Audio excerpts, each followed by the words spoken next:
so excited to have you come out in the next few weeks to Santa Clarita to facilitate a very powerful light language class. The first time I was there, I was excited and grateful, and I just want people to know a little bit about light language. So explain to us what light language is. So I guess to make it super simple, most human languages are very linear. So they either go from side to side or they go up and down in terms of the way they're written, the way they're understood, the way they're thought. You know, even people say train of thought, that's a linear construct. Light language frequencies are multidimensional. So they travel more in waves versus a straight line. And they are resonant to the frequency of the field of the being in front of them often. So each individual has their own frequency or has their own light language, and some have, you know, like a mother tongue and can speak multiple light languages. I happen to be a person who can speak any number of them, so it's like being a universal translator, not a translator into English necessarily. I can translate into English when needed.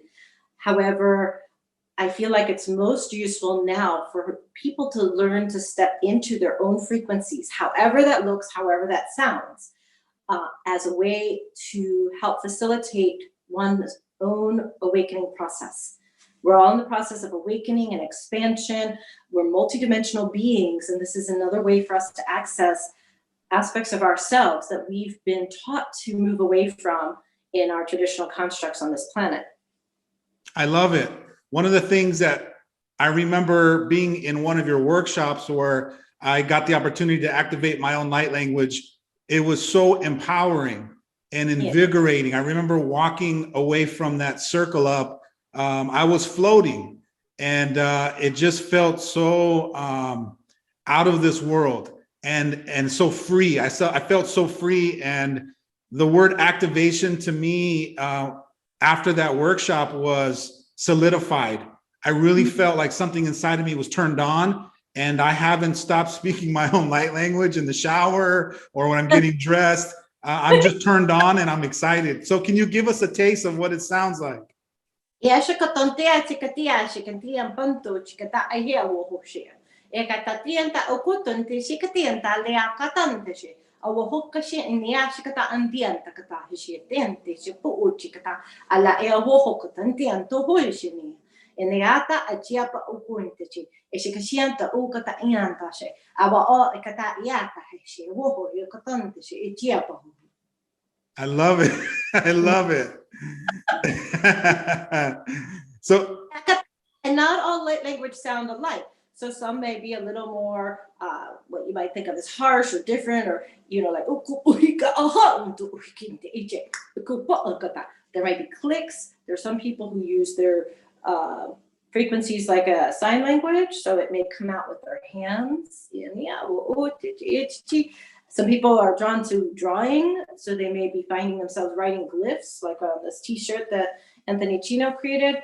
So there's a lot of ways for us to tap into and express these light language frequencies. So it doesn't have to just look one way or another. It can be a multitude of ways, even amongst one person. One person may find themselves expressing in a lot of different ways with a lot of different tones and sounds, and that's wonderful. Yeah, that's what I love most about being also a witness to other people activating their own light language, is that it sounds different to everybody, and everyone is able to access a part of them that takes a little bit of courage, I would say.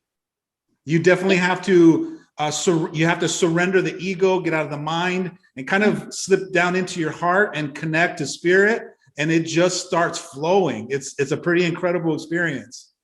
Well, I feel like a lot of people have been shut down, or, you know, in other words, told to shut up in one way or another, either by their culture, their society, their family, their educational system, whatever it was. But a lot of people have a struggle with self-expression using their sound and their voice anyway.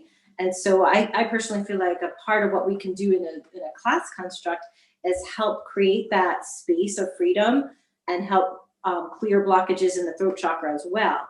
And so, however, like I said, however that looks, like you expressed, it's very freeing. It's a sense of, I can finally express myself. And then when we use those frequencies to express ourselves, even if it's just in the shower or we're, walking and we visit with a tree, and, if we're not necessarily comfortable yet speaking to others out loud, even the act of speaking to ourselves, for ourselves, helps us to unlock our own keys of awakening.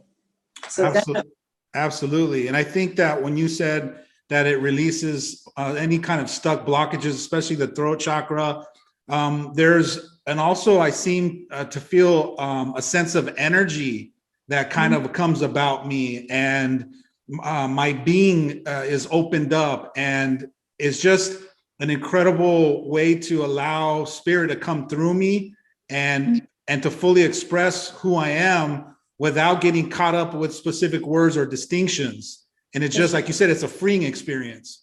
Yeah. Liberating, and also there's the ring of authenticity, and it's a way to claim one's sovereignty. Often people will feel drawn to follow a certain path because maybe they admire someone else who's also gone on that path.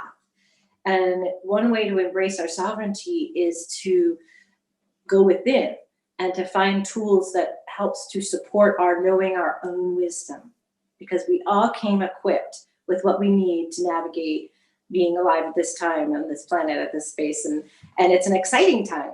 Lots of changes, and sometimes those aren't so easy or pleasant in the moment. But we are more than capable of rising to those occasions and or navigating, even just using our own selves and being to do so. So I feel like this is an excellent way to help people claim their own sovereignty. I can't wait to see you March 26th and 27th in Santa Clarita. I'm so excited. Thank you so much. I appreciate you for taking the time to share with us today. Oh, my pleasure. Always, anytime. Thank you for having me, Alex. Makian, my brother.